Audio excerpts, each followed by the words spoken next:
Good job. Now let's try it again. Let's line up our ruler with the right-hand side. Now remember, this is tricky. A lot of people go like this and just tilt it. Don't. The top and the bottom of our ruler have to move together to keep it perfectly vertical.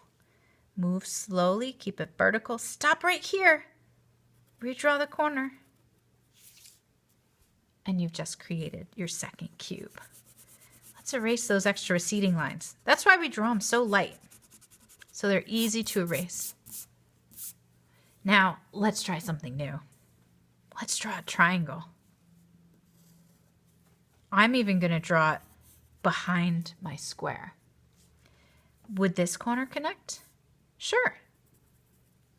Would this corner connect? Sure. I don't think that one, so I'm not going to draw it. Connect to the vanishing point. Nice and light, push against your ruler. Nice and light, push against your ruler. Oh, cool receding lines.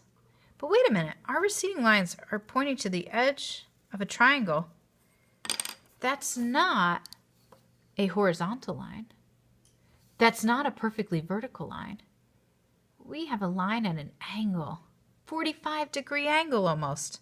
So I call that my escalator line. I just use these silly tricks to help me out when I'm starting.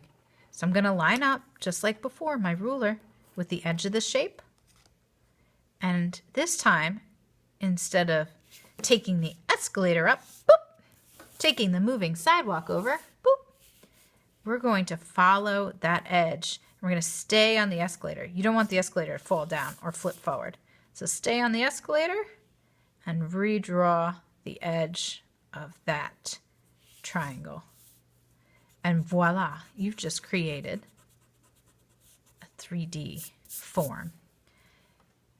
Now, if you look at this, some people start to think of other things. What do you think of? What does this remind you of? Could be a tent. Could be a block of cheese. And that's where art becomes great, because you can start to add details and it becomes something else. Hey guys, unzip your tent. Or if you stack a triangle on top of a rectangle, maybe you can start to create a house with a roof. Once you can draw in one-point perspective and add details, you can create almost anything. Except, what if we have something that doesn't have corners? Let's practice drawing some ovals in the sky. I actually find these easier. Draw some ovals in your sky. Now, we don't have any corners to mark. We just have edges. So what I do when I have anything curved, whether it's an oval, a circle, a letter, I line up my ruler with the vanishing point and I pretend the ruler's like the hands of a clock.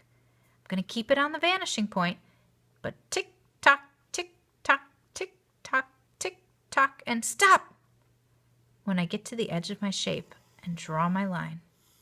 So see how my ruler's lined up with the vanishing point and the other side hit the edge of the shape? Nice. Same thing over here.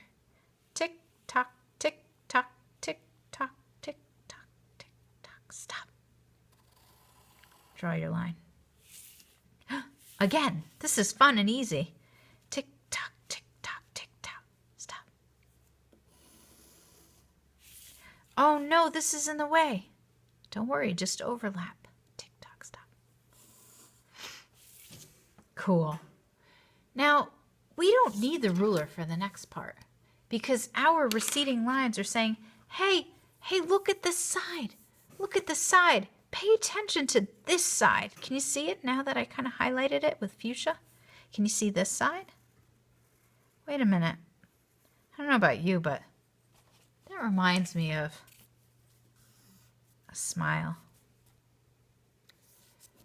This time, in order to make our ovals into three-dimensional cylinders, we just have to smile and redraw that curving line. So really make sure it's the same in curving. There's a long cylinder.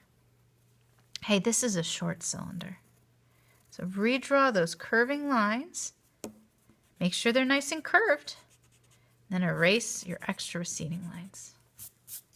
Nice. We could do that again with something really skinny. What if I made a really tiny oval, but connected it way down to the vanishing point?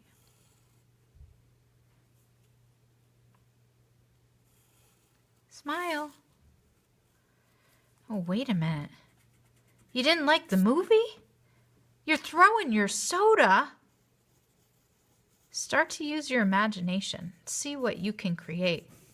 Does this now look like maybe it could be some kind of cup with a straw? Maybe this is a hockey puck, a can of tuna fish. Maybe that is, a tire. Start to use your imagination and add on to your drawings. And before you know it, you will be creating really cool three-dimensional drawings that look like they're popping out of your sketchbook using one point perspective.